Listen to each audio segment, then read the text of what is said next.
Hi, it's time for the Friday edition of the Thought Project, just so you know, with me in a two-piece, which you don't get very often. I'm at one of the nice state parks here in Michigan, enjoying the outdoors for just a few minutes today since the weather's actually a little bit nicer.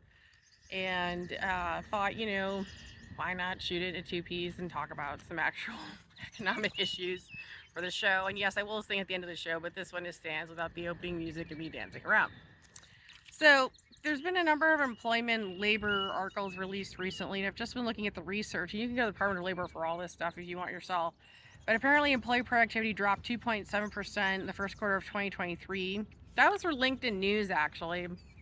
And there's been a 0.9% decrease over the past year, and there's a 75-year worker decrease in productivity. My question is this a worker decrease in productivity, or is this a decrease in people being forced to work for free?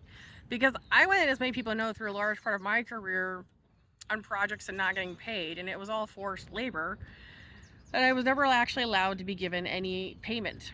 I still have not been paid to this day for the work, and the work itself has produced millions, and most of it was the entertainment industry where I got ripped off. Once I moved over into doing political writing and projects, I got paid better. I had far less projects. There were actually a couple projects where I got ripped off and didn't get paid. And then when I moved further in finance, things got better. And then frankly, once I moved to healthcare, getting paid stopped being as much of a problem. And I did work at a theater actually the past year where getting paid for the actual work I did wasn't too much of an issue either. But that's a whole other story I'm not going to get into. I was down in Charlottesville, Virginia. So anyways, and of course, when I moved into healthcare, I stopped doing anything with my writing skills except taking up notes on patients and customers and doing, interfamily relationship work, communication. So that's, you make of that what you want, but that's what it is. Now, if worker productivity has decreased as far as free labor or forced labor, that's a good thing. I think there's a lot of people out there that haven't been able to share their stories who were like me that just didn't have the same capacity that I did for sharing and talking. And, I took all the time to learn nomenclature and become versed in these issues. And that's the case, then I think it's a good thing. I think everything will work itself out. What's really notable right now is that Title 42 is ending, and so there's a supposed border surge of migrant activity. Even up here in the northern states, there's been some migrants who've shown up looking for asylum, and they're now being promptly escorted to the courthouse to get themselves a court date, where they're going to have to explain and reason and actually be prepared to defend the reason to be in this country. And it's notable because Title 42 has been around since the COVID pandemic started, so you're going all the way back to 2020. Why the surge now? Well, I don't believe it. And of course, Title 42 would be ending because the world pandemic has been declared over by WHO, and the CDC is making all their changes to keep a pace of current events. Was there ever really a need for people to seek asylum in the U.S. for this country to be considered the place to go if you're sick or your sickness in your country? I don't think I buy it. I just don't buy it. And I say that just because I've looked at so many of the issues at the southern border, and you really kept up with documentation. The military provides all this information actually very publicly if you're willing to look for it, but there's been a lot of issues with the border just plain old being attacked. These are not people seeking asylum. These are not migrants coming from poorer or less well-off countries. These are people that are being trained as part of militias to come to the U.S. to attack from the southern border, and unfortunately most of it is tied to the Russian network and Russian activity. Please don't ever forget it. You have to remember that the mainstream media is not going to put everything out there because they don't want to scare you. But frankly, you're going to feel a lot worse if you think that these are all just poor people who just are running from, bad situations, because a fair number of the time, the border, what is our border patrol, which is a form of military, frankly, and hires a lot of former military members or active military, is actually engaging in a type of military confrontation with actual militias. Okay? So this thing of saying, oh no, there's a surge of migrants at the border who need asylum, Title 42, it's a false narrative. So just please remember that as the situation has come to a head yesterday. And, just be supportive of people who work in Border Patrol in the southern part of the U.S. because they're really going through it. So that's all I have to say. Now, here's another issue. General Paul Nakason, who's the head of the National Security Agency, the NSA, and he's also head of U.S. Cyber Command, has been expected to resign. I haven't seen a reason for that. I only know that earlier this week that snake malware was taken apart from Russia. Gone on a little bit too long, and now all of a sudden this guy's resigning. So he's either resigning because he got in trouble for going on too long, or because he's done working on it and that was a lot of work. You know, helping the DOJ take it apart. So one or the other, but the two went together pretty quick. It was only announced yesterday that he'd be resigning. And I'm looking at just a few more issues here.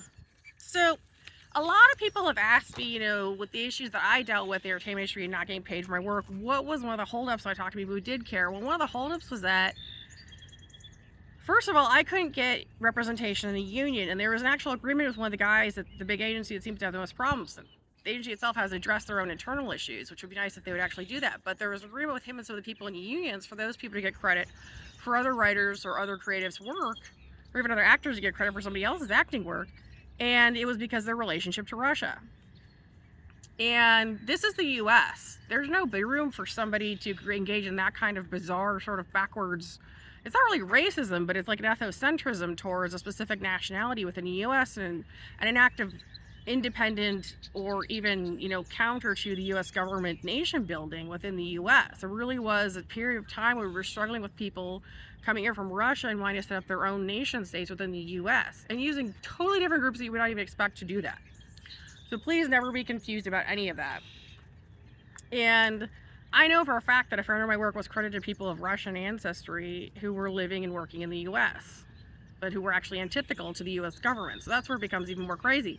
So when I see this news about the WGA saying that they're on strike and they're not going to do work, and the Secretary Agency supposedly have problems, I'm going to myself, I'm thinking, and I've had this discussion with a number of lawyers over the years. We all were very skeptical of this, like pretty much every thought policy person, journalist, lawyer, medical person, and anybody I ever talked to who had an intellectual mind for any of it said, is it really a strike, or is it just that these people, all of them, the agency itself and the union, have been cut off from their supply of people like myself that they were abusing for free material, where they were getting themselves credited for other people's work? Because there actually are people who've been part of the unions who've been credited for non-union people's work because those people were actually being forced to do the labor, okay? Because I was a forced labor. It's against my will, okay? Don't ever forget it. I've told enough stories. We can go, we're not going to do another anecdote about what happened to my dog or my injuries or anything else, okay?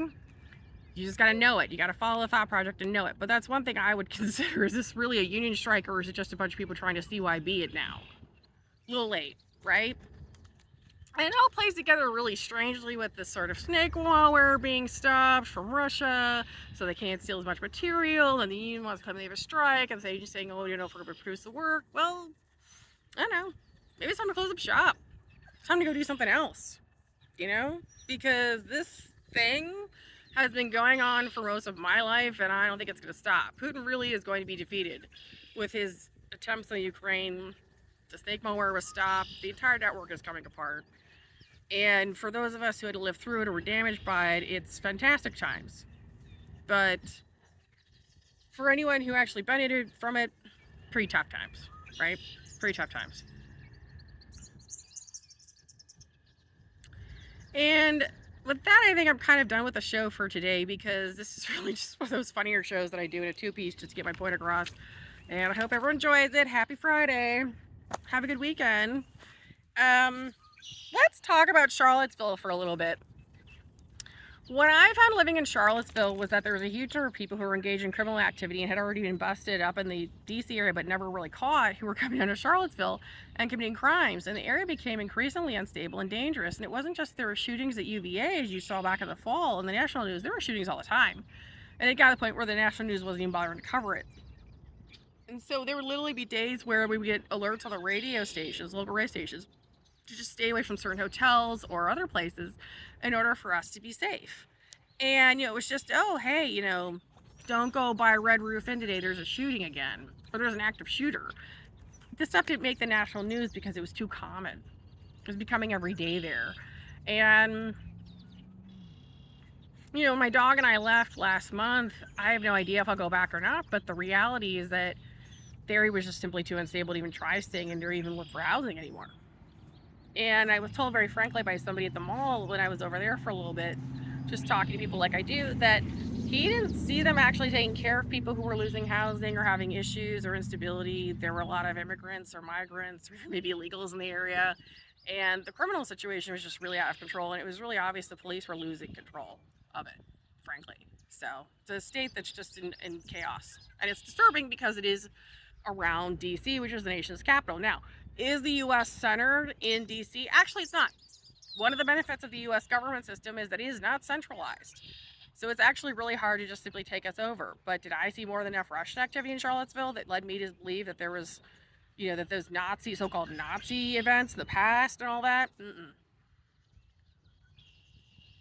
And I'll tell you why. There were too many people that were part of Russian networks in the DC area that talked about putting together that rally. And there's frankly been a lot of ties between fascism, Putin, Nazis.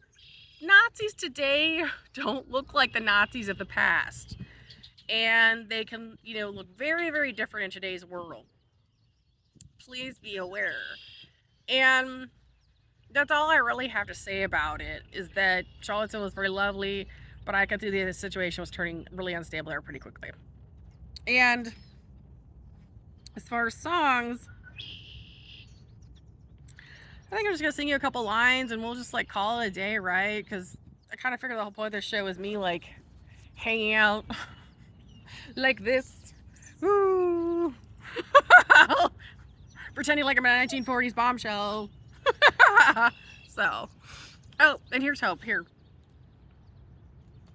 it's a puppy. Look, it's a puppy.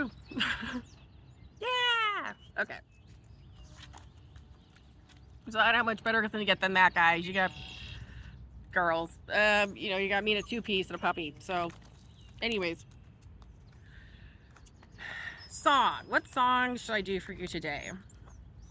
I'm gonna sing like a few bars of that old song, like the "I'm Coming Out." Just go like, "I'm coming up.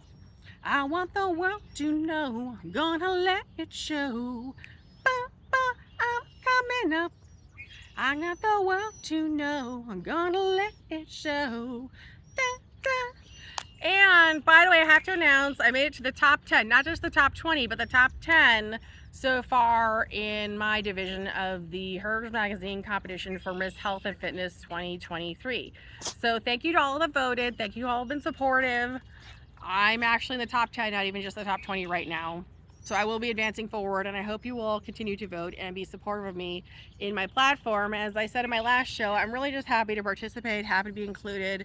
And for me, this has all been about a journey towards my health and taking care of myself and my fitness. And even though the past year I stopped eating eggs as often because of cholesterol, I'm really focusing on, my arteries and generalized health and better health choices and being really fit and happy. And it's all really for my own structural integrity and happiness.